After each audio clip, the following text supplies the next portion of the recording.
Welcome to the More Than Anxiety podcast. I'm Megan DeVito, and I help ambitious women break out of the anxiety cycle that keeps them frustrated and stuck. Get ready for a lighthearted approach that will change what you think, how you feel, and what you believe about yourself. This podcast is full of simple steps, a lot of truth talk, and inspiration to take action so you walk away feeling confident, calm, and ready to live. Let's get to it. There. Welcome to the More Than Anxiety podcast. Today, I am so excited to share a conversation that I had with Tabitha Green. She's a Pilates instructor, and she's talking about how to regulate the nervous system and reduce anxiety through Pilates. So Tabitha is sharing all kinds of insight into anatomy and how naturally asymmetrical our bodies are and how this affects our breathing and our movement patterns. She is discussing Pilates exercises that can help rebalance the body to support easier and deeper breathing. And we'll talk about everything from movement to how you think and how your body feels. And if you've known me or you've been around here for any amount of time, you know that I always go back to how your body feels and what you think about it. So she and I were in sync for this. This episode really provides a deep look into the science behind how Pilates benefits both your physical and your mental health. And I'm excited to be able to share it with you today. Enjoy the episode. Anyway, so tell me a little bit, what got you into Pilates? Like, how did you start with Pilates and how did it, like, was it a benefit to you? What got you there? Okay, so I actually started Pilates. Have you seen the new Saturday Night Live skit on Pilates? No, I haven't. So there's this part of the Saturday Night Live skit where the woman's like, they're all dancers. And I was a dancer.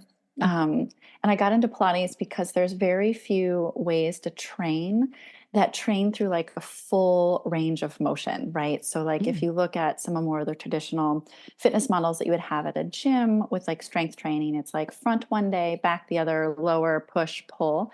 But with dancing, you have to do it all the time, like everything all at once, right? And you also, see, I say a lot. No, that's my thing, unfortunately.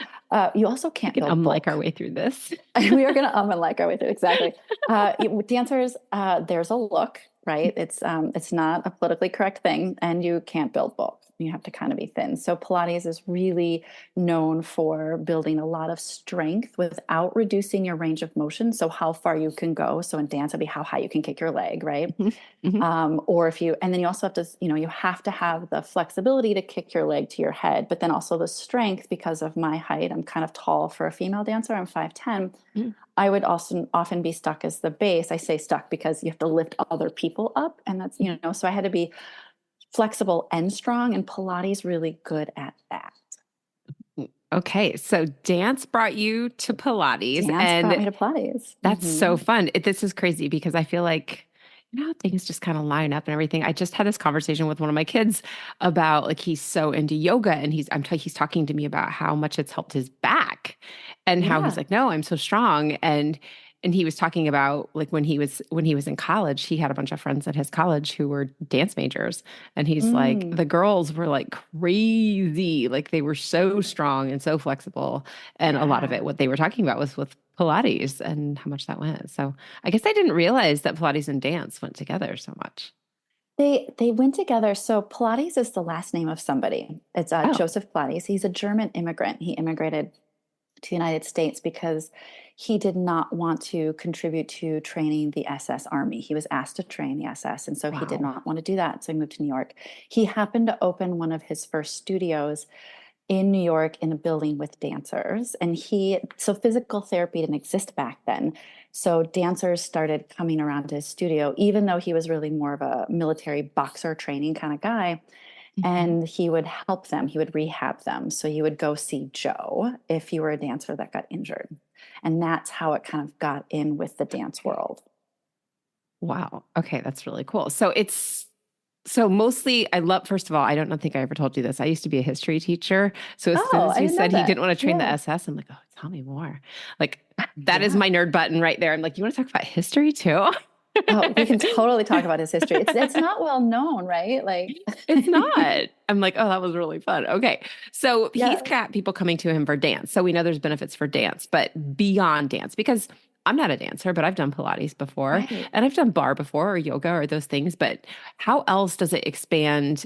Yes, dancing, but what else? What else are the benefits of this? Yeah, so unlike a lot of fad fitness, which is based on somebody's idea, great, granted, these are Joseph Pilates ideas.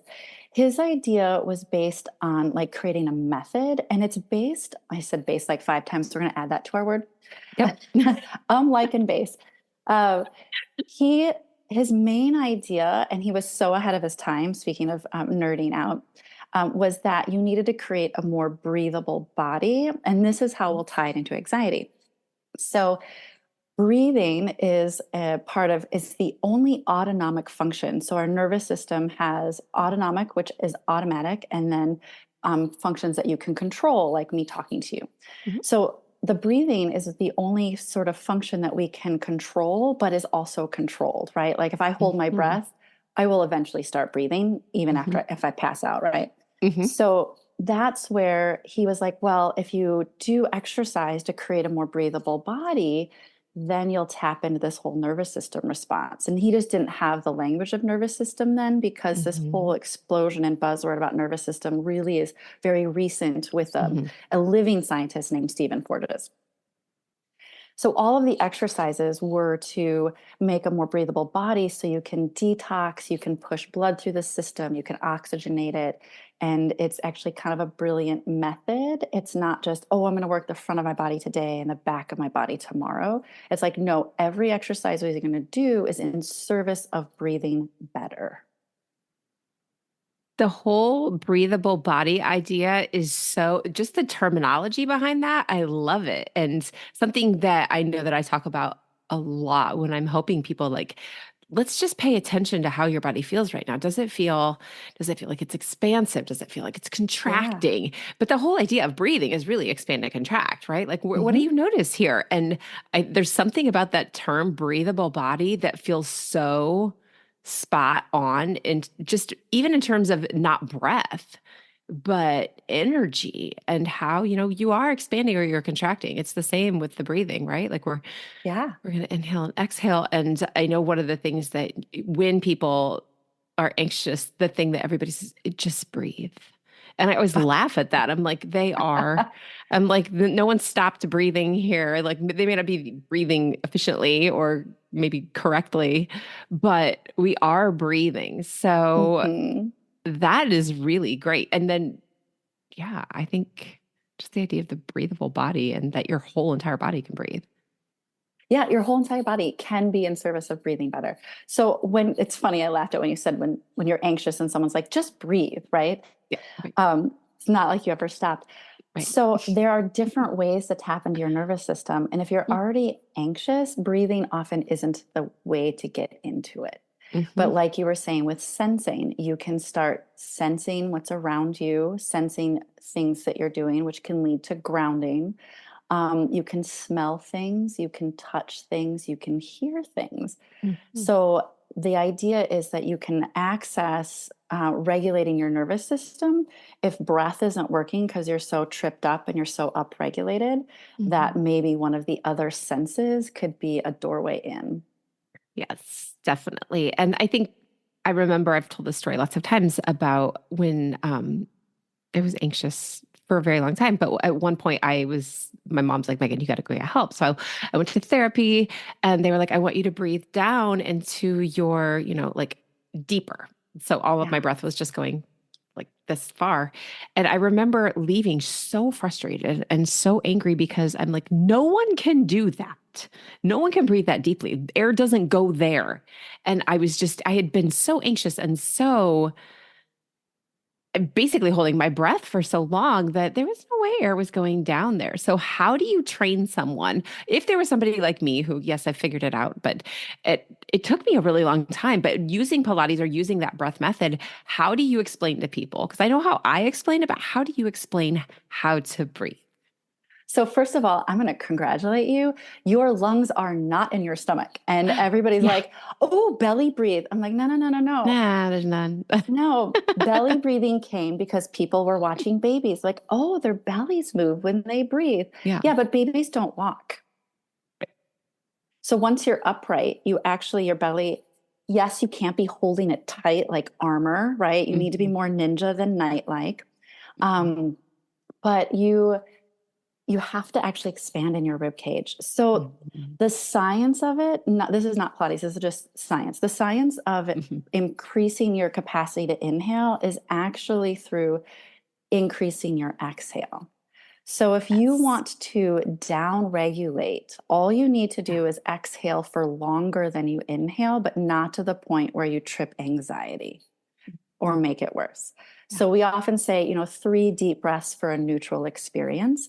But Mm-hmm. ways to do that would be to grab a kid's toy like a kazoo and blow out through the kazoo. Mm-hmm. You could also do it through a wide straw. Little straw, like, see, I have a wide straw here. This is Mm-hmm. pretty wide. Little straws, like a coffee stir straw, will create more anxiety because it restricts the airflow too much. Yeah. And then to tie into Pilates, eventually we use balloons where you breathe in and out of balloons. Actually, Ooh. breathe out of a balloon more than you breathe into it.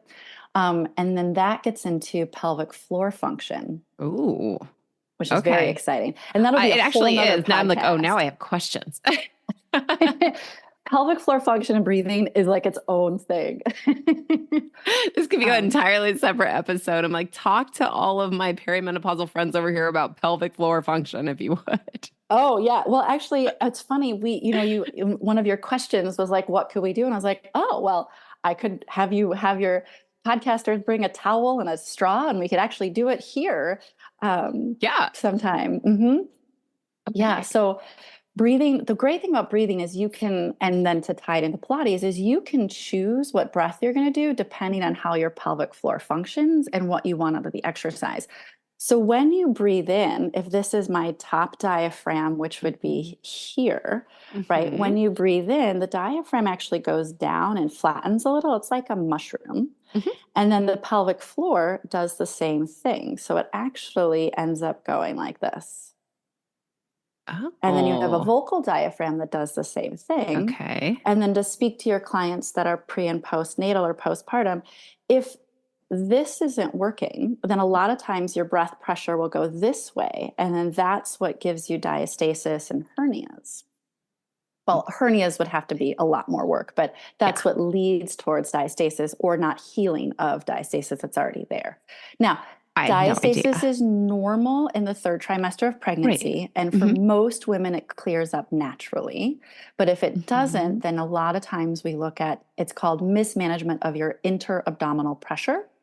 And then you can Okay. also have thoracic pressure, and then you can have sub pressure up here as well. Okay. And for my friends who don't know what diastasis is, if you're listening and you do not have children and you don't know what diastasis is, do you want to tell them what that is? Yeah, so diastasis is you have your abs, and it's Mm-hmm. this part in the middle is not actually muscle, it's fascia, and it just splits open. You don't have to have children, it can happen with men as well. Mm. I know that with my kids, I did, and it did go back. But I know that for some Okay. people, they're probably like, I don't know what that is, but it sounds terrifying.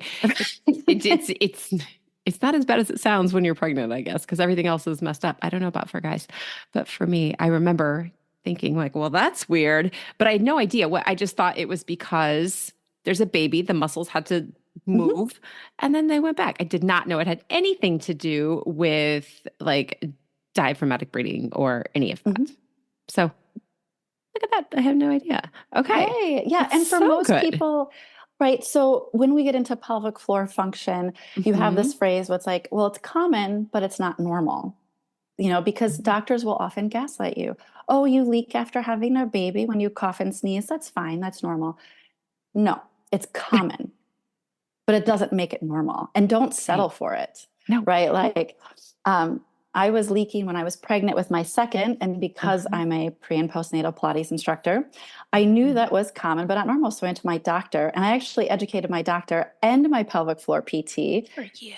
right? But I still needed PT, right? This was beyond the Right. scope of Pilates, but I did my PT, and I got to the point where I was still, yes, leaking, but I had one of those colds where you cough for like 6 months, right? Of course you get Yeah. that when you're pregnant. Right. But I got to the point where I would leak on the first cough. And then after Mhm. PT, I got to the point where I wouldn't leak till like the sixth cough. So I fixed the pressure problem as Yeah. best as I could while still being pregnant, but I was able to improve my function, right? I no longer had to, carry an extra set of clothes with me.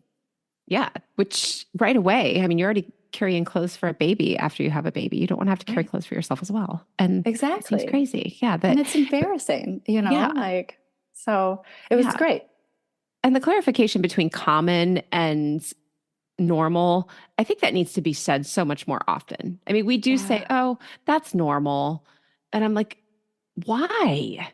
Why is Right. that normal? Yeah, exactly. 100%. It's common, but not normal I say that phrase all day long. I'm borrowing a few phrases from you today because that is something that we do hear. And we do hear so much about doctors saying, yes, this is normal. Well, you're right. Common and normal don't have to be the same thing. I don't think I've ever actually thought about it that way. I'm like, okay, well, if it's not going to kill me, then I guess that it's fine. And what do I do about it? And I talked with someone last week, and the answer is always, well, here's a pill. You can Right. take this and this will help you. But breathing. So Breathing. when you change that, so is that like when you talk about breathing like the diaphragmatic breathing, is it always focusing more on the exhale and balancing your exit inhale so that you're balancing that nervous system, or is there more to it?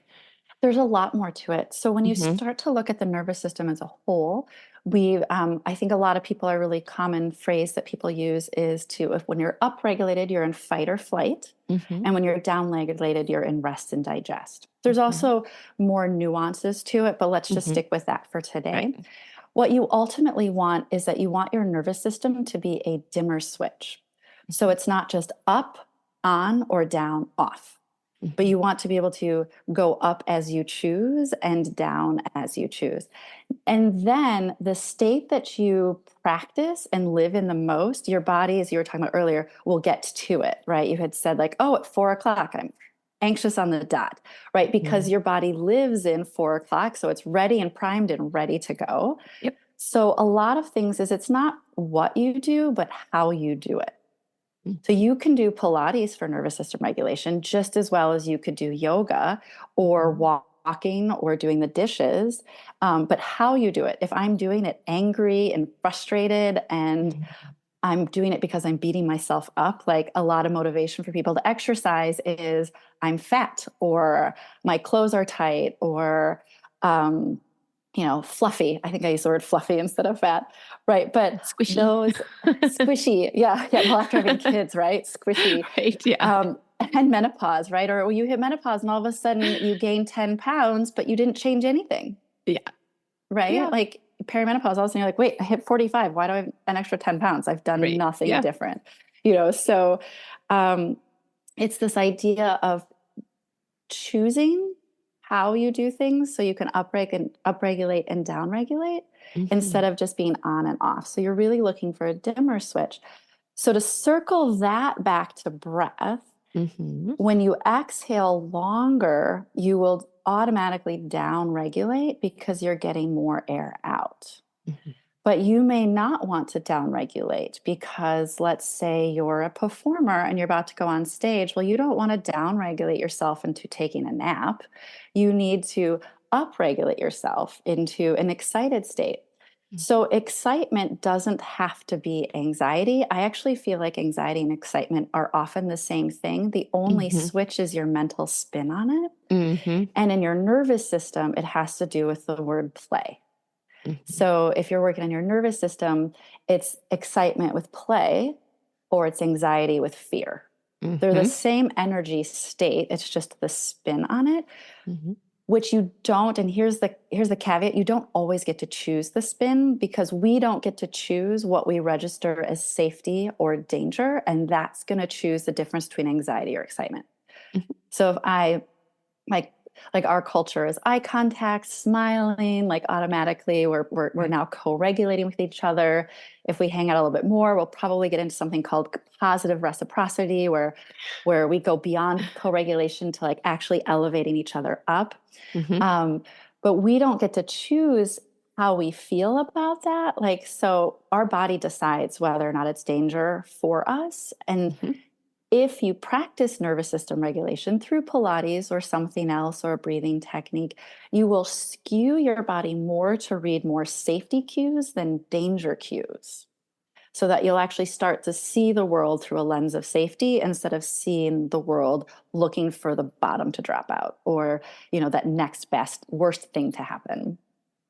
This is so important because this is something that sometimes I feel like I'm yelling into the abyss, but I want everybody to hear this again because I know that I've talked about this before that when we tell you that there really are ways so that you do not have to feel this way all the time or certainly forever, it's not just coming from me.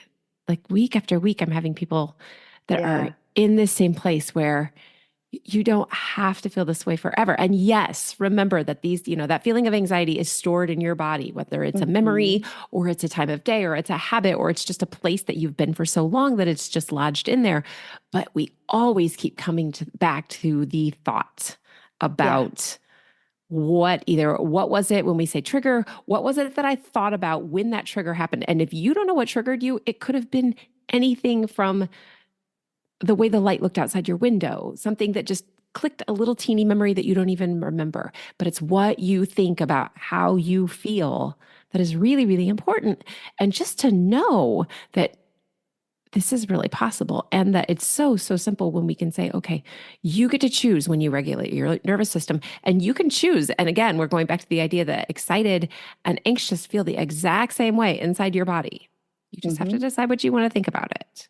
So, Yeah. when you're doing Pilates and you are, choosing what you're thinking about, you're choosing your breath, and like I'm going to do I'm going to focus on what I'm excited about versus what I'm scared of. Tell me, like, are there different moves for that? Is it a different way of breathing, or is it always just like what I'm thinking about when I'm doing the movements? Well, it is so often in a Pilates session, there's so much to think about, especially if you're in a studio setting on equipment, whether it's one-on-one or in a class, that you Mhm. kind of don't have the time to think about anything else. Okay. Because it's like, oh, I'm breathing here, I'm doing this with my body. And then Pilates is in its like more original form, it's about 6 to 8, maybe 10 reps total. And then you move on to another exercise. So you're Okay. not in the same exercise for very long. So a lot of it is that there isn't time Mhm. to do that. And then you're actually giving your nervous system a new experience so that there's not time for you to think about the laundry, the this, the that, right? You have to really focus because you're on a moving piece of equipment. You don't want to like plummet to your death. Just kidding. Dramatic. Right. But right. So, and then the actually doing the movements and the breathing with the movements automatically together will give you a new experience where you're sensing, you're grounding, you're feeling, and Yeah. that will just kind of do it for you. Okay. So then it's not the movements in particular. It's really just the whole experience all wrapped up into one. Yeah, and then you can choose specific movements for what you're working with, right? Like there's Mhm. specific movements I can pick for somebody who comes to me with pelvic floor dysfunction. Those movements will probably be very specific. And then Mhm. there'll be movements if a basketball player comes to me, those will be very different movements that we'll be doing because their needs are different. So when I Right. first started teaching Pilates, I was teaching a lot of young women who were very athletic in gymnastics, and we could do things that looked like, Cirque du Soleil training, Yeah. and now I'm really working more with people with chronic illness. And that version of Pilates looks very different because Pilates is a method. So you use the exercises to get something. You're not just doing the exercises. The exercises are there to create a more breathable body, to create more push and pull, to ground, to Mhm. relax the nervous system. It's this a whole body approach, that I think becomes a buzzword. Yeah, but I do think that I like that it is specific to certain needs because you're right. I mean, if you get a gymnast or you get a dancer in there, they're going to be more flexible, they're going to be stronger, they're younger generally. And if you get someone older in there, because I do know that there's people older than me that are out there that like just starting Pilates and they're doing amazing things. Maybe it was a Mel Robbins video I just saw where she went with her like 83-year-old mother-in-law. And That's I think they went to a awesome. Pilates class and she's like, she kicked my ass. Like she is Yeah. so much stronger than me. Right? So yeah, Yeah. like and that's how I would feel going to Pilates. I would be like, I don't know. I mean, I can lift weights, but it is like it's different muscles, it's different movements, it's things that you can lift weights and be super strong, but you may really like not know where to start with Pilates. So if somebody's never done this before, where would you like, what would you start them? Like baseline, this is where we want to go, like Pilates 101. It depends on who's coming to the table, Okay. So it's right? always going to depend on that. It's It's always not going to like, depend on the let's table. just start Yeah. you with this thing. So I do start everybody with this idea of rebalance then retrain, Mm, because there are certain movements that you can do that, so we talked about the diaphragm earlier, that mhm. rebalance how your diaphragm is in your body, which makes it easier for you to breathe. Because you do not want to train your abdominal muscles on top of an unbalanced diaphragm, because your diaphragm is actually your deepest core. It is not your abs and your back. Mm, okay. So, yeah. So when I was trying to breathe and only able to get air down this far Yeah, it's because going I to couldn't, limit. yeah, that was not. So I remember they were like one hand on your chest, one hand on your stomach. You need, when you Mhm. breathe, you need to breathe down so that it pushes your hand on your stomach up. So then, of course, me, I did the whole like, I'll just move my abs. And that wasn't it, Right. obviously, because I'm Yeah. like, yeah, I had no, I don't know. It was like a whole experience for me. So when that's happening, just balancing that is really, that goes back to the exhale then. Yeah, And it goes back back to to the practicing exhale. and always back Mhm. to the exhale, which And we then there's know there's is, a yeah. few exercises that also then encourage that rebalance, so Mhm. then you're getting out of a like compensatory movement pattern, and usually Okay. compensation movement patterns turn into dysfunction over time. Mhm. So the way that I teach Pilates is that we rebalance the breath and then we retrain. So which is really cool, because if you rebalance your breath, you're then working your abdominal muscles with every breath you take. And you can Yeah. do a lot less core work because you're doing core work all day, every day long, even when Yeah. you breathe at night. And I'm all about maximum efficiency. Like we are all so too busy. So you do a few like essential exercises, get the diaphragm rebalanced. You can take a deeper, bigger breath easier without strain or stress. That requires less energy. So then, even from an energy perspective, you have more energy to do what you want. And the other thing is, breathing will always win. I worked with somebody who their patient had neck pain. She got Botox for the neck pain, but didn't work on her breath. The neck pain came back. So breathing will Right. beat Botox because it's a life function. That I Crazy. am getting schooled so much here. I didn't know any of this. I mean, I knew the breathing part about your nervous system, but I had no Yeah. idea about so Yeah. much of So, this. Like, I just thought, well, like, you get a Pilates video and like I've done Pilates, but I've never done Pilates apparently. well, I Like, I mean, you've have, but done I haven't. Pilates. Yeah. Yeah. Well, it's a deeper look, a more look under a Yeah. microscope of what's like the nerdy part of what is Pilates doing for you. Yeah. So, really quickly, so inside of our bodies, we're actually asymmetrical, and that's what causes like most people's movement compensation patterns. So, I have three lobes of lung on one side with a heart. I have two on the other. My stomach empties and fills. My liver weighs more than that. So that weight automatically shifts you over to basically to your right side. Mm. And then you have the diaphragm, which is the muscle that, so the diaphragm is here and then it attaches Mhm. to the front of your spine through a piece called the crura, which looks like the stem of a mushroom. That's actually stronger on one side than the other. So we're naturally biased to one Oh, side. So these exercises rebalance that bias so you're not in a one sided compensation pattern. And then you can do whatever exercise you want freely and it will yeah. actually work for you the way you want it to. I feel like my mouth is just like laying on my desk right now. I'm like, Yeah. it's funny, like the things that I do remember, like I can remember which side my stomach's on or which side my liver, Yeah. I can remember those things, but I did not know. I don't think I did know that there was a certain more lobes on one side that wasn't balancing on the other side. I don't think I ever knew that. I mean, I can tell you like anatomically where things are, but I Well, did and not know that. this is new, hot, fresh off the press science that's not mainstream yet, but it will be. So Yeah. it'll get there. It'll get there that our organ anatomy affects everything. And in this idea, it's like you're like people's like, oh, I'm going to fix my posture. Well, I actually think your posture holds you. You don't hold your posture, right? And then working on this Hmm. breath in the nervous system not only will help anxiety, but also help you improve your posture from the deepest core. What we do, what our life force is literally breathing, not to be cheesy. No, yes. Like, I didn't even know what to say. I don't even have any words because I'm just sitting here thinking about all of the things that I have so many questions in my head. This is amazing to me. I could talk about like how off center we are now forever. I'm like, does it make this happen? Does it make this happen? It makes everything happen. So, Yeah, it also increases anxiety being right. imbalanced, right? Because you literally have to work harder to get a deep breath. Yeah. And really, it goes again back to that sensitivity to how you feel. And for the people who feel like I never feel like I can get a deep breath, Yes, I can tell when I'm anxious because I feel like I can't breathe. And then, somebody tells them to breathe, and we go, well, you really are breathing, but it's just that feeling of it's like, yeah. the pressure is off, like the pressure Mhm. inside your body and or in your diaphragm is off and it's just not moving correctly, which is I think just knowing for people who are anxious, knowing what's actually going on, that's such a powerful insight. I know that back when before I had gone through any sort of recovery with anxiety, I had Yeah, no clue what was happening inside my body. I right. just knew that I felt terrible and I was terrified of everything that I thought all the time. And Yeah, there was really just this moment where I'm like, wait a minute. That's why I feel this way.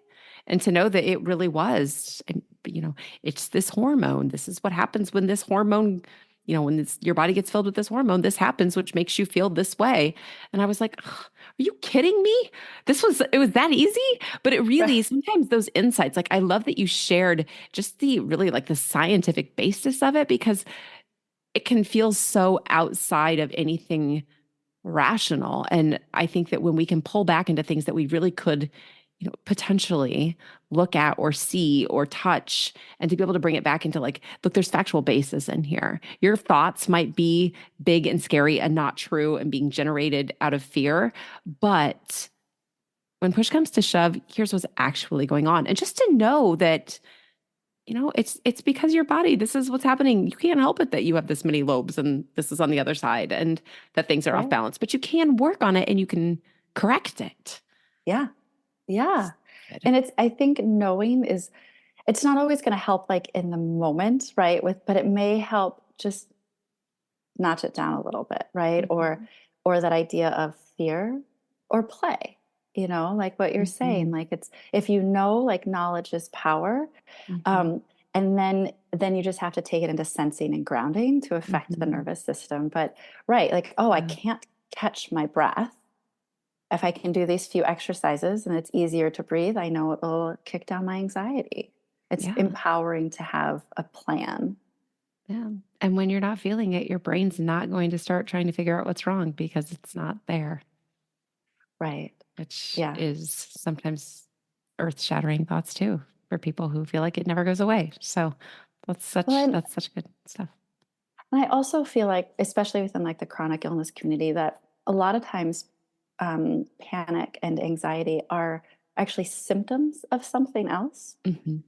Like I had a spinal cord injury, and I Mhm. went to the doctor with just horrific panic, and lo and behold, panic is a symptom of a spinal cord injury, Mm. Mhm. which I had no idea at the time. You know, Yeah. And then I deal with some other health issues, and panic is like, it's a symptom. It's like, oh, okay, I have these symptoms, and I know if these symptoms kick in, it will trigger panic. Yes. And what's so helpful is if you start to know that, then when you go back to your medical professional and they're like, oh, honey, it's just anxiety. Yeah. Everybody's favorite, right? Just anxiety. Just anxiety. You can be like, yeah, I know, I but I don't want know. you to read my anxiety because it's just a symptom. It's not a cause of Right. something else that's going on. Yeah. And That's so good. I do think like when you're in that moment though, it's if you can think or practice when you're not in that moment, this idea of notice and wonder, Mm-hmm. right? Then you can kind of start to talk your way out of it, especially if breathing doesn't work for you, because breathing's quick, it's easy, it's something on top of a mind. It's really popular in the culture right now. Mm-hmm. But if you can notice and wonder and just be like, I wonder why I'm feeling so anxious right now. It's like, oh, it's 4 o'clock. I wonder if it's just 4 o'clock, Yeah. right? Or, oh, I saw this. Okay, that. And then you can start to like have this like idea of what your triggers are. And then you can start to then address those triggers. So I Mm-hmm. feel like notice and wonder is a good like thinking tool Mm-hmm. if you can't sense or breathe to help you ground. Mm-hmm. And it's such a powerful place to be in when you come from a point of, I get locked up in this, I fall into this trap of I feel anxious and then it just builds and builds, to recognizing that, oh, I feel anxious. I wonder what it was. But it does. Yeah. Like I've had that too, where it's like, I'll notice that I feel anxious. I'll be like, huh, nothing happened. And as soon as that, and as soon as you can get to that point where I always want to give the, I guess the disclaimer to people that I will never ever tell anyone that you won't feel anxious ever again, because you're a human being and you're supposed to. It's a very Yeah. natural response. But when you're to a place where you can feel it and just think, oh, well, that feels terrible, and I've no idea what just happened, and kind of go, huh, and shrug it off and move on. That's when it really loses its power. And the faster we can learn to regulate, whether it's through breath or anything else, it's so important to know that you don't have to play into that feeling. You can just recognize it as, oh, yeah, there it is. And then that's also such a big Right. deal. It's so important. And I love how that's like using anxiety as like a clue, Mm-hmm. because sometimes if anxiety is a symptom, like it's like, oh, because it could actually be a good thing, right? Right. Because it can be alerting you of danger, right? Like it has a Right. function. It has a function to alert you of danger. It doesn't have a function of getting you to get your work project done. Yes. So it's not that, Yes. it's not that anxiety is bad. I think it's just how we are not taught how to utilize it or use it in the way that's functional for our lives. Mm-hmm. It is. And, because I know so many of my listeners are women, we know how this works. We think sometimes that we don't know what happened, but I'm willing to bet that if you look back over your life from the time you were 10, 12 years old, every time your hormones went into some sort of cycle and you noticed that all of a sudden you were grouchier, or you were Mhm. crying more, or you were suddenly irrational or anxious. I mean, just put the Yeah. anxiety stable on it. It was just an alert, right? Whether Yeah. you want to call it an alarm or you want to call it anything else, it was just notifying you that, like, hey, guess what's about to happen. And the Right. same thing Yeah. happens. Like when that's a great way. I mean, some women will say my mood totally changed. It's how I knew I was pregnant. And when you get to be my age, you're going to say, I don't know what's wrong, but I feel anxious out of the blue. I'll tell you what's wrong. Your hormones are just telling you that something is wonkadoo inside your body. And it's okay, but it is telling you something's off. And Right. as women, we just get to practice it every month for our whole lives. So we should be experts by now, is what you're We saying. should be experts, but we do. But it is such an overwhelming feeling It that is. it really is a predictable alarm for us. And if we could just, if we were taught, I think if we were taught it from a different perspective of anxiety, oh, we got to do everything we can to make it stop. We have to do, this is so, granted, there are times, yes, when it is bad and it can escalate and it can turn into something much, much more. But if we could start at the beginning as recognizing it for what it is, which is really just an alarm and a feeling, Yeah. we could really address a lot of that progression. Right. Yeah. Well, and that is so important too, to learn how to address that progression, especially if you need to go speak with the doctor, because Right. the doctor will pick up on how you've progressed it, not the original clue that it was giving Yes. you, which is, Yeah. I mean, very frustrating for a lot Yes. of people. Yeah. And again, just saying it's just anxiety, which it's just really overwhelming, isn't it? Otherwise, none of us would be talking about it. We would all be fine. It's a big deal. It's a really big deal. Yeah. Yeah. We need to start calling it just butterflies in our stomach. turkey vultures in your stomach. I know. Really, that's what it feels like, more or less. Yeah. It's large, like eagles and things like that in your stomach. Yeah. Not cute little butterflies. Oh, they're not cute. They're not cute. So So, you said that you are creating a course, mhm. or that you, like you said, you took some time off from social media and that you were creating something that you're going to bring into the world. Tell me about what you're creating. Yeah. So I just launched my very first 21-day gentle start movement challenge. Ooh. And it's how to get moving when you struggle with everyday activities. So it's really for people that haven't moved in a long time. Movement is really hard. They don't feel like they can get to a class, or there's a lot of, it's for people that have a lot of barriers or obstacles to overcome just to get moving again. And our very first workout is literally just in bed, just doing some gentle movements just to get your body used to moving again. Because just Yeah. like the nervous system, you need to get it into a habit, and whatever habit you're in, you will then inhabit more often. Mhm. And then this summer, I'll be relaunching my gentle movement program, which takes you from reclaiming comfort in your body from the challenge to then starting to reclaim daily activities and hopefully getting back to the activities you really want to be doing, like that you love, that like sparkle up your life. That, if you increase your blissers, you'll end up with less stressors, and you'll balance that sort of like, scale of, of anxiety versus excitement. So that's what I'm doing. That's awesome. Okay. Where can people find you to check out this course? Where do they look for you you're back on social media, right? Yep, I'm Well, back on I was social gonna media. Well, it say, was I know I always saw up. I those. just wasn't on Yeah, you there. were just gone for a little bit. Okay. Yeah, it So was gone for a you're little bit, still but it on was social always up. media. Where do they reach out? Where do they find you? So my website is talltreepilates.com. And then I'm Tall Tree Pilates on all socials. I have some really great videos up on YouTube.